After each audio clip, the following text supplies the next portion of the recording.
అందరికీ నమస్కారం. Welcome to my channel. ఈ వీడియోలో ఏపీ ప్రభుత్వ ఉద్యోగులకు మరియు పెన్షనర్లకు చెల్లించబోయే డిఏ బకాయిల లిస్ట్ అయితే విడుదల. పూర్తి సమాచారాన్ని అయితే వీడియోలో తెలుసుకుందాము. వీడియోని ఎక్కడే కానీ స్కిప్ చేయకుండా ఎండ్ వరకు చూడండి. అప్పుడు ఇన్ఫర్మేషన్ పూర్తిగా అర్థమవుతుంది. వీడియో చూస్తున్న ప్రతి ఒక్కరు వీడియోకి ఒక లైక్ చేయండి. అలాగే ఈ వీడియోని తోటి ఉద్యోగ పెన్షనర్ మిత్రులతో అయితే షేర్ చేయండి. దీని ద్వారా వాళ్ళు కూడా డిఏ బకాయిల లిస్ట్ తెలుసుకోవడానికి వీలు ఉంటుంది. అలాగే కొత్తగా మన ఛానల్ చూస్తున్నారు, సబ్స్క్రైబ్ చేసుకున్నట్లయితే ఇంతవరకు దయచేసి మన ఛానల్ అయితే సబ్స్క్రైబ్ చేసుకోండి. దీని ద్వారా నేను చేసే లేటెస్ట్ వీడియోస్ అన్ని అందరికంటే ముందుగా మీ వరకు రీచ్ అవుతాయి. ఆలస్యం చేయకుండా మనం వీడియోలోకి అయితే వెళ్ళిపోదాము. ఫ్రెండ్స్, ఇక విషయానికి వచ్చినట్లయితే మనము ఫస్ట్ డిఏ బకాయిల లిస్ట్ అయితే తెలుసుకుందామండి.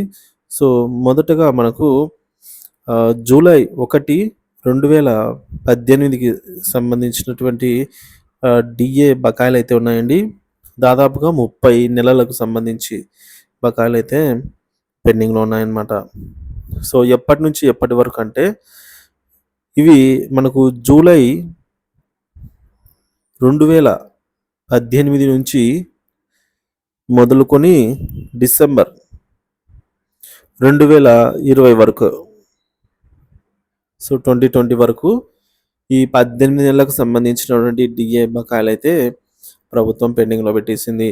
అలాగే రెండవ డిఏ మనకు జనవరి 1, 2019కి డిఏ అండి ఇది. సో ఇక్కడ మనకు దాదాపుగా 31 నెలల డిఏ బకాయిలు అయితే పెట్టేసింది ప్రభుత్వము. సో అంటే ఎప్పటి నుంచి ఎప్పటి వరకు అంటే జనవరి 2019 నుంచి జూలై 2021 వరకు అయితే బకాయిలు పెట్టేసింది. 31 నెలలకు 31 మంత్స్, ఇక్కడ 30 మంత్స్. ఇకపోతే మనకు తర్వాత జూలై 1, 2019కి సంబంధించి డిఏ అండి మళ్ళీ. సో ఇక్కడ ఒక 30 నెలలు అయితే మనకు పెండింగ్ పెట్టేసింది. ఎప్పటి నుంచి అంటే జూలై 2019 నుంచి జూలై 2021 ఈ బకాయిలు అయితే అలాగే ఉన్నాయి. ఇకపోతే ఇప్పుడు మనం ఇప్పటి వరకు ఇవి ఒక రకం అయితే, ఇప్పుడు మనం చెప్పుకోబోయే బకాయిలు జనవరి 1, 2020 నుంచి అండి. సో ఇక్కడ మనకు 24 నెలలకు సంబంధించి బకాయిలు పెట్టేసింది. ఎప్పటి నుంచి ఎప్పటి వరకు అంటే జనవరి 2020,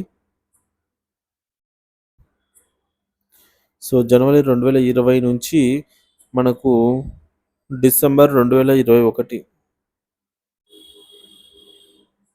సో ఈ బకాయిలు అయితే 24 మంత్స్కి సంబంధించి బకాయిలు ఉన్నాయి. ఇవి ఎందుకు సపరేట్గా పెట్టారంటే ఇవి కరోనా సాకుతో అయితే ఇవ్వలేదన్నమాట.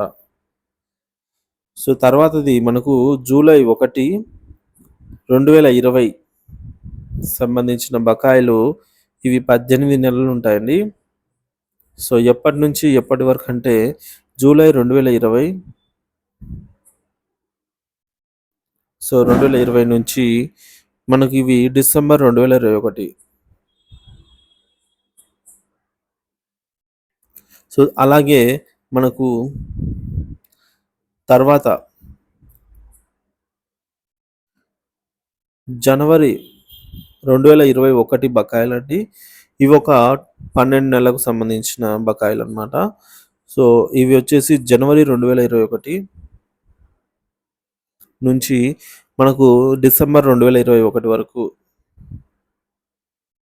బకాయిలు అయితే పెట్టేసింది. సో వీటన్నిటిని ఏవైతే ఇప్పుడు చూస్తున్నామో, సో వీటన్నిటిని ఇప్పుడు ప్రభుత్వం అయితే కరోనా సాకుతో ఆపేసిందనమాట ఈ బకాయిలండి. సో మొత్తంగా మనం ఇవి చూసుకున్నట్లయితే ఒక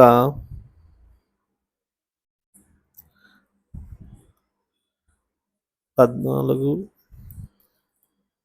5, సో టోటల్గా 54 నెలలకు సంబంధించినటువంటి బకాయిలను ప్రభుత్వం చేతులెత్తేసింది. సో అలాగే కేంద్ర ప్రభుత్వం కూడా కరోనా సాకుతో 18 నెలలకు సంబంధించి బకాయిలు అయితే నిలిపివేసిందనమాట. వాటి గురించి ఇంకా ఫ్రీజ్ చేసేసిందనమాట. వాటికి బిల్లులు పెట్టుకోవడానికి కూడా లేకుండా చేసింది.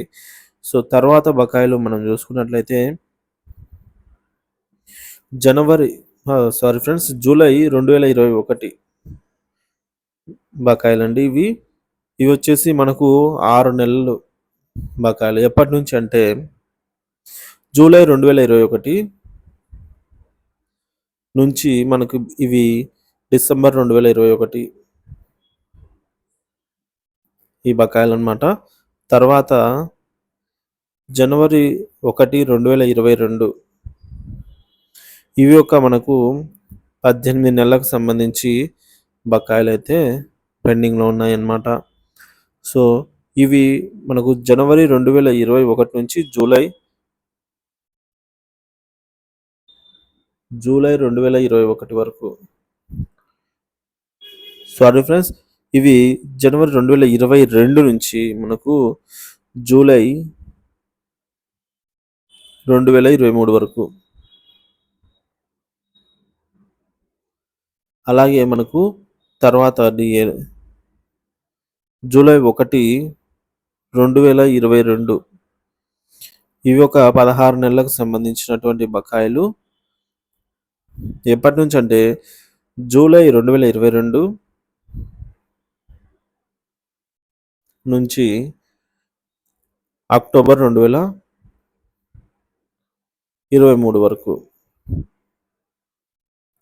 అలాగే తర్వాత మనకు జనవరి 1, 2023 సంబంధించిన ఒక 15 నెలలకు బకాయిలు పడిందండి. ఇవి జనవరి 2023 నుంచి మార్చి 2024 వరకు. సో ఇవి మార్చి 2020 మార్చి తర్వాత ఏప్రిల్. సో మనకు ఏప్రిల్ 2024 నుంచి క్యాష్ రూపంలో జమ చేశారు. కానీ సో ఈ డిఎల్ అన్నిటినీ కూడా మనకు క్యాష్ రూపంలో జమ చేశారు.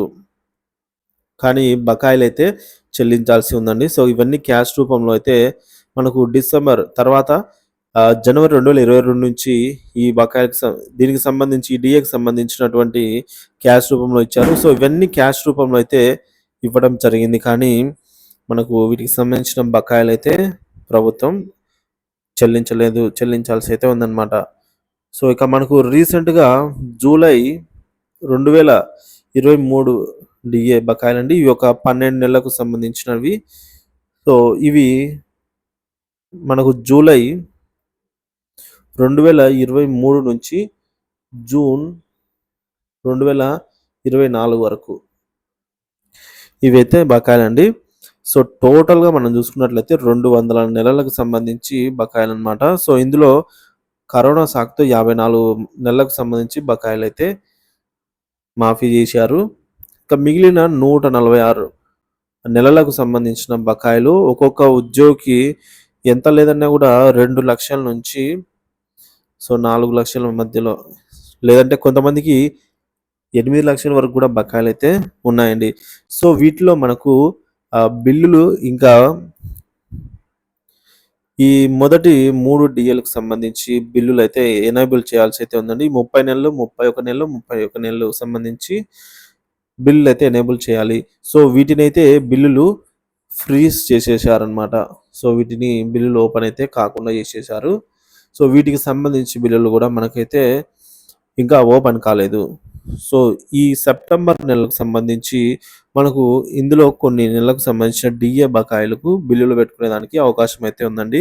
సో ముఖ్యంగా మనం చూసుకున్నట్లయితే జూలై 2023 డిఏ బకాయిలండి. సో ఈ 12 నెలలకు సంబంధించిన బకాయిలు బిల్లులు అయితే త్వరలో ఓపెన్ కాబోతున్నాయి. ఇది తాజా సమాచారం. సో తప్పకుండా మీరు మీ DDO ద్వారా అయితే బిల్లునైతే సబ్మిట్ అయ్యేలా చూసుకోండి.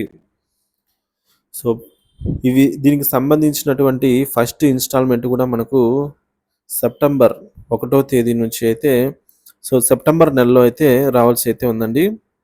సో సెప్టెంబర్ నెలలో డిఏ బకాయిలు పెట్టుకోనికి spell 1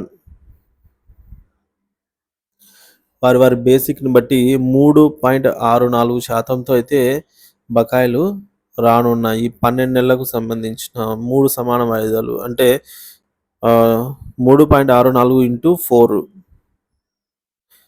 into 4 into basic pay divided by 100 అండి.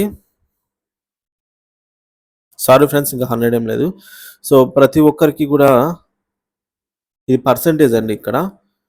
సో పర్సెంటేజ్ కాబట్టి సో ప్రతి ఒక్కరికి వారి యొక్క మీకు ఈ సెప్టెంబర్ నెలలో ఎంత డిఏ వస్తుందో ఒకసారి క్యాలిక్యులేట్ అయితే చేద్దాము.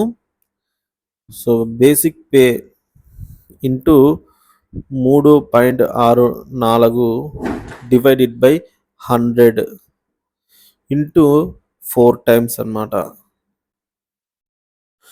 సో ఈ వచ్చిన అమౌంట్ అండి. సో ఈ వచ్చిన అమౌంట్లో మనకు 4 టైమ్స్ అయితే చేయవలసి అయితే ఉంటుంది. సో ఇప్పుడైతే మనం ఆ లెక్క చూద్దాము. ఫ్రెండ్స్, మనం ఇక్కడ చూస్తున్నాము, ఈ విధంగా మనం చూసుకున్నట్లయితే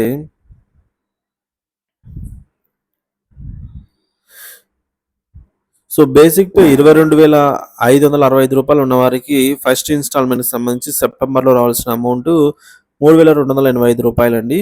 so in case basic pay అనేది మనం ఇక్కడ చేంజ్ చేద్దాము. సో బేసిక్ పే అనేది 32,654 రూపాయలు ఉన్న వారికి అయితే ఇక్కడ మనకు 4,754 రూపాయలు అయితే సెప్టెంబర్ నెలకు సంబంధించి మొదటి విడత డిఏ బకాయిలు పెట్టుకోవడానికి అయితే ఎనేబుల్ అవుతుందన్నమాట. సో వారి బేసిక్ పేని బట్టి వారికి 3.64 ఇంటూ 12 డివైడెడ్ బై సో ఈ విధంగా 3 సమాన వాయిదాలు అయితే చెల్లిస్తారండి. సో వీటికి సంబంధించిన బిల్స్ అయితే త్వరలో అప్లోడ్ చేసుకోవడానికి అయితే మనకు ఆన్లైన్లో అవైలబుల్ ఉంటుంది.